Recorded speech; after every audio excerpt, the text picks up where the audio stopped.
नमस्कार साथियों, स्वागत है आप सभी का हमारे खुराना क्लासेस यूट्यूब चैनल पर। आज की क्लास में हम बात करेंगे विभिन्न प्रकार के प्रदूषणों को लेकर के, और ये पर्यावरण अध्ययन की हमारी 51 क्लास है, 51वीं क्लास है। बस आपका ABS अब ख़त्म होने के कगार पर है 2-4 क्लासों के बाद। और पर्यावरण प्रदूषण कितने प्रकार का है हम पढ़ेंगे। वायु प्रदूषण, जल प्रदूषण, ध्वनि प्रदूषण, विकिरण प्रदूषण, मृदा प्रदूषण, सबके बारे में पूरे डिटेल्स के साथ आज की क्लास में हम पढ़ लेंगे। तो आप लोग इनका नोट्स बना लें, और इन नोट्सों की अगर आपको ज़रूरत पड़े तो आप लोग ज़रूर मंगवा लें। आप लोग 51 रुपये में इसकी PDF है, आप लोग इसकी प्रिंट निकलवा लें, और इसकी प्रिंट आप लोग निकलवा लें। चलिएगा शुरुआत करते हैं। सबसे पहले प्रदूषण क्या होता है। जब किसी वस्तु, पदार्थ तथा तत्व के प्राकृतिक गुणों में विकृति या मिलावट आ जाती है, तब उस विकृति या मिलावट को ही हम क्या कहते हैं, पॉल्यूशन कहते हैं, प्रदूषण कहते हैं। प्रदूषण हमें इस चैप्टर के अंदर कई प्रकार के पढ़ेंगे, जैसे वायु प्रदूषण, जल प्रदूषण, ध्वनि प्रदूषण, विकिरण प्रदूषण और मृदा प्रदूषण। एक एक के बारे में डिटेल्स के साथ में जानेंगे। नंबर 1 पर पढ़ेंगे हम वायु प्रदूषण। क्लास को पूरा लाइक कर दें, और जो विद्यार्थी रीट पात्रता की तैयारी कर रहे हैं लेवल 1 की, तो वो सभी हमारे खुराना क्लासेस ऐप को डाउनलोड करो। प्ले स्टोर पर आपको लिंक दिया गया है, और उसमें आप लोग पात्रता की टेस्ट सीरीज़ को पूरा ज्वाइन कर लो। टॉपिक वाइज टेस्ट सीरीज़ है, ऑल सब्जेक्ट की है वो, शिक्षण विधियों सहित। तो वायु प्रदूषण है वायु में उन सभी हानिकारक पदार्थों की इतनी उपस्थिति जिससे मनुष्य और पर्यावरण पर हानिकारक प्रभाव पड़ता है, उसे हम वायु प्रदूषण कहते हैं।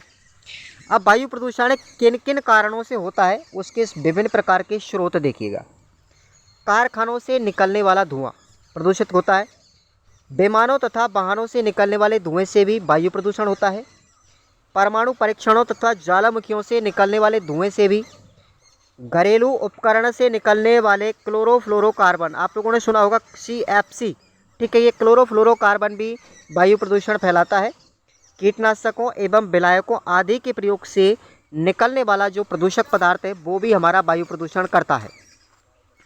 अब वायु प्रदूषक के कौन कौन से हैं, मैंने अभी आपको बताया। तो एक तो है अपना क्लोरोफ्लोरोकार्बन, जो अभी बताया।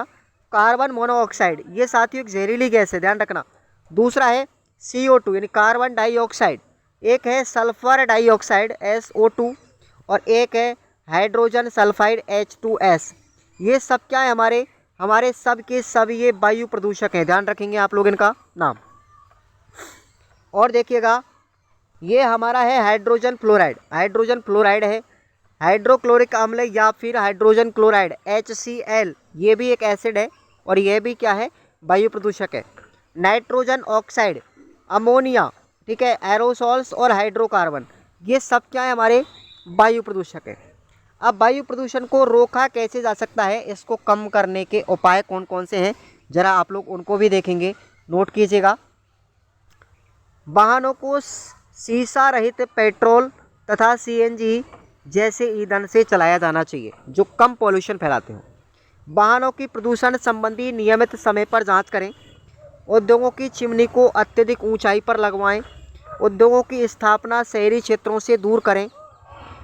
अधिक से अधिक वृक्षारोपण को लगाएं, और उद्योगों से निकलने वाली गैसों को शुद्ध करने के लिए प्लांट भी लगवाएं। तो ये इसके उपाय हैं वायु प्रदूषण के कम करने के। दूसरा आता है हमारा जल प्रदूषण।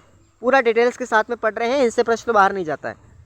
जल प्रदूषण से आशय है कि जल निकायों जैसे झीलों, नदियों, समुद्रों तथा भूजल में अनावश्यक तत्वों का मिल जाना जल प्रदूषण कहलाता है।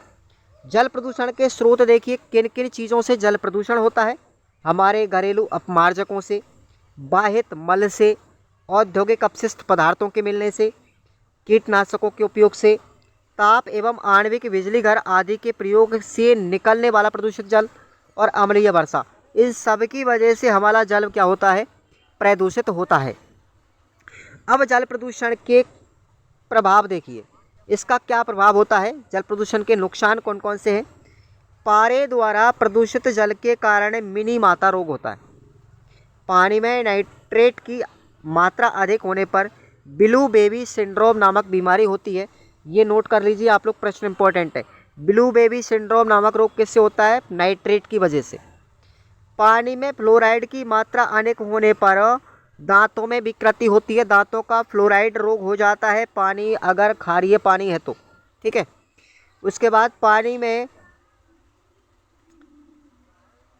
विब्रियो कैलोरी नामक जीवाणु से उल्टी दस्त हो जाते हैं, और जल में आर्सेनिक होने पर ब्लैक फुट नामक बीमारी हो जाती है। तो ये सब प्रभाव याद रखना जल प्रदूषण से। जल प्रदूषण को नियंत्रित कैसे किया जाएगा? कुएं के पानी में ब्लीचिंग पाउडर मिलाना चाहिए, तांबे के बर्तनों में पानी पीना चाहिए, सरकार के द्वारा बनाए गए नियमों और कानूनों की कठोरता से पालना करनी चाहिए, पानी को उबाल कर पीना चाहिए, और घरों में आरओ लगवाना चाहिए, ठीक है। यानी पानी शुद्धिकरण यंत्र जो होता है वो जरूर लगवाएं। जल प्रदूषण के लिए ये सरकारी योजना आपको याद रखनी है जो वेरी वेरी इंपॉर्टेंट है। राष्ट्रीय नदी संरक्षण योजना, ये साथियों कब 1985 में चालू की गई थी, और ये प्रश्न रीट 2022 पात्रता में पूछा गया। ध्यान रखना भैया, रीट पात्रता 2022 में पूछा गया है, ये नोट कर लीजिए। नमामि गंगे योजना 14 जून 2014 को नमामि गंगे योजना चलाई गई थी, और यही रीट पात्रता 2022 में पूछा गया प्रश्न था। देख लीजिएगा प्रश्न पत्र उठा करके, झूठ नहीं बोलने का काम, प्रश्न यहीं से आएंगे। उसके बाद में है तीसरा प्रदूषण है ध्वनि प्रदूषण। क्या है? वातावरण में अत्यधिक अनियंत्रित ध्वनियों को हम ध्वनि प्रदूषण कहते हैं, अर्थात अवांछित शोर के कारण मानव वर्ग में उत्पन्न अशांति और बेचैनी की दशा को ध्वनि प्रदूषण कहा जाता है। यानी कि ऐसी आवाज़ जो हमारे कानों को अच्छी नहीं लगे, ध्वनि प्रदूषण कहलाती है। ध्वनि प्रदूषण के स्रोत देखेंगे, प्राकृतिक स्रोत और कृत्रिम स्रोत। प्राकृतिक स्रोतों की बात करें तो देखेंगे यहाँ पर बिजली की कड़क, जो बिजली चमकती है ना, उससे भी होता है। बादलों की गड़गड़ाहट, तेज़ हवाएं, ऊंचे स्थानों से गिरता हुआ जल, आंधी एवं तूफान, ज्वालामुखी का फटना, उच्च तीव्रता वाली वर्षा, ये हमारे क्या है? ये हमारे सब नेचुरल सोर्स हैं जो ध्वनि प्रदूषण को बढ़ाते हैं। अब हम आर्टिफिशियल सोर्स की बात करते हैं, कृत्रिम स्रोत। तो मोटर वाहनों से उत्पन्न होने वाला शोर, वायुयानों से होने वाला शोर, रेलगाड़ियों की सीटी से होने वाली आवाज़, लाउड स्पीकरों से होने वाला शोर, और टाइपराइटरों की गड़गड़ाहट, ये सब क्या है? हमारे आर्टिफिशियली सोर्स हैं, ठीक है, साउंड पॉल्यूशन के। आगे हम बात करते हैं, अगला इसमें है ध्वनि प्रदूषण से संबंधित तथ्य। अब देखिएगा यहाँ पर इम्पोर्टेंट क्वेश्चन बनता है यहाँ से। ध्वनि की तीव्रता को मापने की जो इकाई है वो है साथियों डेसिबल। ध्वनि की आवृत्ति को मापने की इकाई है हर्ट्ज। सामान्य सुनने की हमारी क्षमता है 60 डेसिबल, और WTO के अनुसार सुनने की जो क्षमता है वो दिन में है 45 डेसिबल और रात में है 35 डेसिबल। वायु में ध्वनि की चाल जो है वो 332 मीटर प्रति सेकंड है, ठीक है। और ध्वनि की जो गति की रफ्तार है अधिक चलने वाली, वो जेट विमानों से उत्पन्न शोर को सोनिक बूम कहते हैं। सोनिक बूम को मापने का जो यंत्र है वो मैक होता है ना भाई। अब बात करेंगे आवृत्ति के आधार पर ध्वनि का वर्गीकरण। तो पहला 3 प्रकार से या 3 भागों में बांटा गया ध्वनि की आवृत्ति को। श्रव्य पराश ध्वनि, जिसमें आती है 20 से लेकर 20,000 हर्ट्ज तक की ध्वनि, जिसको मनुष्य सुन सकता है, और ये श्रव्य पराश कहलाती है। दूसरा है पराश्रव्य, 20,000 हर्ट्ज से अधिक ध्वनि तरंगे, ठीक है, तो वो हमारे कानों के लिए खतरनाक होती, घातक हैं, उनको हम सुन नहीं पाते हैं। तो पराश्रव्य पराश कहलाता है ध्वनि का। और ये जो 20,000 हर्ट्ज से एक ज़्यादा की जो ध्वनि तरंगे हैं वो उत्पन्न की जाती हैं। वो आपको एक एग्जांपल बताता हूँ। चमगादड़ का नाम आपने सुना होगा। रात्रि के समय पर चमगादड़ ये 20,000 हर्ट्ज की ध्वनि तरंगे उत्पन्न करता है, ठीक है। उसके बाद है अल्पश्रव्य पराश, यानी कि 20 से भी कम, 20 हर्ट्ज से भी कम अगर ध्वनि तरंगों का पराश है तो वो अल्पश्रव्य पराश कहलाता है, जिनको हम सुन ही नहीं सकते। अब बात करें हम ध्वनि तरंगों को नियंत्रित करने के उपाय। शोर के स्रोतों में रक्षात्मक युक्तियां लगाकर उनका नियंत्रण करना, स्रोत उत्पन्न करने वाले क्रियाकलापों को आवासीय क्षेत्रों से दूर संचालित करना, स्वचालित वाहनों में हॉर्न का कम से कम उपयोग करना, ग्रीन मफलर का उपयोग करके ध्वनि प्रदूषण को कम किया जा सकता है। नोट याद रखना, ये तीनों ही नोट इम्पोर्टेंट हैं। जिस तरीके से नमामि गंगे प्रश्न पूछा गया था वैसे ही यहाँ से प्रश्न पूछा जाएगा। पर्यावरण संरक्षण अधिनियम 1986 की धारा 6 के अनुसार ध्वनि प्रदूषण के संबंध में कानून बनाने का प्रावधान है। दूसरा है आईपीसी की धारा 268 तथा धारा 290 के तहत ध्वनि प्रदूषण को आपराधिक श्रेणी में शामिल किया गया है। पुलिस अधिनियम 1861 के अंतर्गत पुलिस अधीक्षक को अधिकृत किया गया है कि वह त्योहारों तथा अवसरों पर गलियों में बजने वाले संगीत की तीव्रता के स्वर को नियंत्रित करता है। अगला नोट है केंद्रीय प्रदूषण बोर्ड के द्वारा निर्धारित सुनने की क्षमता। यहाँ पर अगर बात करें कि आवासीय क्षेत्रों में 55 डेसिबल दिन में और 48 डेसिबल रात को, व्यापारिक क्षेत्रों में 65 डेसिबल दिन में और रात में 55 डेसिबल। उसके बाद औद्योगिक क्षेत्रों में बात करें तो दिन में 75 डेसिबल और रात को 70 डेसिबल। ये आपको ध्वनि की विभिन्न क्षेत्रों में आवृत्ति याद रखनी है। अगला प्रश्न है इम्पोर्टेंट, ये नोट कर लीजिएगा सभी विद्यार्थी। केंद्रीय प्रदूषण नियंत्रण बोर्ड की स्थापना कब की गई थी? तो 22 सितंबर को। कब की गई थी? 22 सितंबर को 1974 में। ध्यान रखना भाई, 22 सितंबर 1974 को केंद्रीय प्रदूषण नियंत्रण बोर्ड की स्थापना की गई थी, है ना। अगला हमारा प्रदूषण है मृदा प्रदूषण। मृदा की उत्पत्ति सॉइल शब्द से हुई है, ठीक है भाई। सॉइल का मतलब होता है मिट्टी, है ना। सॉइल शब्द की उत्पत्ति लैटिन भाषा के सोलम से हुई है, ठीक है। सोलम, देखो ये तो है अपना सॉइल, SOIL, ये तो है। सॉइल का मतलब होता है मिट्टी, और SOUL सोल का मतलब होता है आत्मा। ये थोड़ा सा अंतर समझना भाई मीनिंग का, ठीक है। मृदा भूपर्पट्टी के ऊपर अर्ध संगठित कार्बनिक तथा अकार्बनिक पदार्थों का एक ढेर होती है, एक संगठन होता है। मृदा 5 तत्वों से मिलकर बनी होती है। कौन कौन से हैं? पहला है खनिज पदार्थ, अकार्बनिक पदार्थ जिसको हम ह्यूमस के नाम से जानते हैं। मृदा में ह्यूमस की मात्रा अधिक होगी तो मिट्टी उपजाऊ होगी। मृदा जल, मृदा वायु और सूक्ष्म जीव, ये 5 तत्व हैं जो मृदा का निर्माण करते हैं, है ना।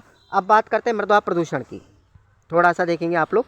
मृदा प्रदूषण भूमि के भौतिक, रासायनिक तथा जैविक गुणों में ऐसा कोई अवांछित परिवर्तन जिसका प्रभाव मनुष्य एवं अन्य जीवों पर पड़े या भूमि की प्राकृतिक गुणवत्ता या उपयोगिता उससे नष्ट हो जाती है तो उसे हम भूमि प्रदूषण कहते हैं, मृदा प्रदूषण कहते हैं। मृदा प्रदूषण के कारण देखेंगे आप लोग। सबसे पहले हम बात करते हैं भूक्षरण के द्वारा मृदा प्रदूषण। भूमि का अगर संचरण होता है तो किस तरीके से मृदा प्रदूषण होगा। भू संरक्षण मृदा का भयानक शत्रु है। भू संरक्षण द्वारा कृषि क्षेत्रों की ऊपरी सतह की मिट्टी कुछ ही वर्षों में समाप्त हो जाती है, जबकि 6 सेंटीमीटर गहरी मिट्टी की परत के निर्माण में लगभग 2400 वर्ष लग जाते हैं। दूसरा कारण है कृषि के द्वारा मृदा का प्रदूषण। बढ़ती जनसंख्या की खाद्यान्न संबंधी आवश्यकता की पूर्ति की दृष्टि से गहन कृषि द्वारा अन्न उत्पादन पर बल दिया जाता है, ठीक है। जंगलों को काट करके हम कृषि योग्य भूमि बनाते हैं तो उससे मृदा नुकसान होता है। कीटनाशक एवं कृत्रिम उर्वरकों के साथ के द्वारा भी होता है। यद्यपि कीटनाशक, रासायनिक खाद फसल उत्पादन वृद्धि में सहयोग देते हैं, लेकिन धीरे धीरे मृदा में जमाव से इनकी वृद्धि होने लगती है और मृदा तापमान में वृद्धि से मृदा की गुणवत्ता नष्ट होने लग जाती है। चौथा कारण है घरेलू एवं औद्योगिक अपशिष्ट, इनसे भी होता है। देखिएगा, घरेलू तथा औद्योगिक संस्थानों से निकलने वाले अपशिष्ट पदार्थ जैसे सीसा, तांबा, पारा, प्लास्टिक, कागज आदि, इनसे भी अगर ये मिट्टी में मिलते हैं तो मृदा का प्रदूषण होता है। वन उन्मूलन के द्वारा भी वनों मृदा निर्माण में जैविक तत्व प्रदान करते हैं। भू संरक्षण को नियंत्रण करते हैं। जिन क्षेत्रों में वनों का विनाश बड़े स्तर पर हुआ है वहाँ की मृदा के जैविक गुण समाप्त हो जाते हैं। उसके बाद है अगला कारक अधिक सिंचाई। कृषि में सिंचाई में नहरों का अधिक महत्व है, लेकिन कृषि के लिए वरदान देने वाली नदियाँ और नहरें भी अभिशाप सिद्ध हो रही हैं गंदगी की वजह से। मरुस्थलीकरण देखो, मरुस्थल की रेत हवा के साथ उड़ जाती है और दूर तक उर्वरक भूमि बिछ जाती है। इस प्रकार बलुई धूल के फैलाव से मरुस्थल का क्या हो रहा है, विनाश हो रहा है। अब मृदा प्रदूषण के प्रभाव देखेंगे। मृदा प्रदूषण अन्य प्रकार के प्रदूषकों का कारक है, विशेषकर वायु प्रदूषण व जल प्रदूषण में इसके द्वारा वृद्धि होती है। कूड़े करकट के सड़ने गलने से अनेक प्रकार की गैसें दुर्गंध निकलती है जो चारों ओर से वातावरण को दूषित करती हैं। भू प्रदूषण का विपरीत प्रभाव भूमि की उर्वरता शक्ति पर पड़ता है। विशेषकर औद्योगिक अपशिष्टों द्वारा उनमें अनेक अघुलनशील हानिकारक तत्व हो जाते हैं। कूड़ा करकट के द्वारा अनेक बीमारियों को फैलाने वाले जीवाणुओं का जन्म होता है, जिससे टीबी, मलेरिया, हैजा, मोतीजरा, पेचिश, आँखों के रोग आदि बीमारी का जन्म लेती है। अब मृदा प्रदूषण को नियंत्रित कैसे किया जाएगा? मृदा संरक्षण एक प्रक्रिया है जिसके तहत न केवल मिट्टी की गुणवत्ता बनाए रखने का प्रयास किया जाता है बल्कि भूमि प्रदूषण को रोकने का भी प्रयास किया जाता है। और मृदा संरक्षण के दो तरीके हैं, एक तो है अपनी जैविक पद्धति, दूसरी है यांत्रिक पद्धति। सबसे पहले बात करते हैं हम जैविक पद्धति की। जैविक पद्धति में बात करेंगे फसल रोटेशन द्वारा। जैविक पद्धति में फसल रोटेशन, इसका मतलब है कि एक निश्चित समय सीमा में भूमि के एक ही भाग पर लगातार फसल का बदलना, अर्थात एक फसल के बाद में दूसरी फसल उगा दी जाती है ताकि मिट्टी में रहकर मिट्टी खराब ना हो। इसके लिए हम काम करेंगे वन रोपण विधि, उर्वरकों का प्रयोग और जैविक कृषि पर बल देंगे फसल रोटेशन में। यांत्रिक विधि की हम बात करते हैं यहाँ पर, तो देखो बांधों का बनाना, मनुष्य के द्वारा यंत्रों के माध्यम से मृदा संरक्षण करना। इसके कुछ अन्य उपाय भी हैं, जैसे कचरे के संग्रह और निपटान की कड़ी व्यवस्था करना, अधिक से अधिक हरी घास लगाना और रास्ते पर प्लास्टिक की थैलियों को नहीं फेंकना। ये सब क्या है? यांत्रिक विधि द्वारा मृदा संरक्षण है। तो आप लोगों ने ये संरक्षण पढ़ा। कल की क्लास में हम बात करेंगे ऊर्जा को लेकर के, और बस आपके 2-3 टॉपिक और बचे हैं, कंप्लीट आपका EVS हो जाएगा। ठीक है, आप टेस्ट सीरीज़ का प्रयोग करते रहें, उससे आप प्रैक्टिस करते रहेंगे खुराना क्लासेज ऐप पर, वो आप लोग जरूर कर लें ज़रूर, और बस अपनी तैयारी को मजबूत बनाते रहें। Thank you so much.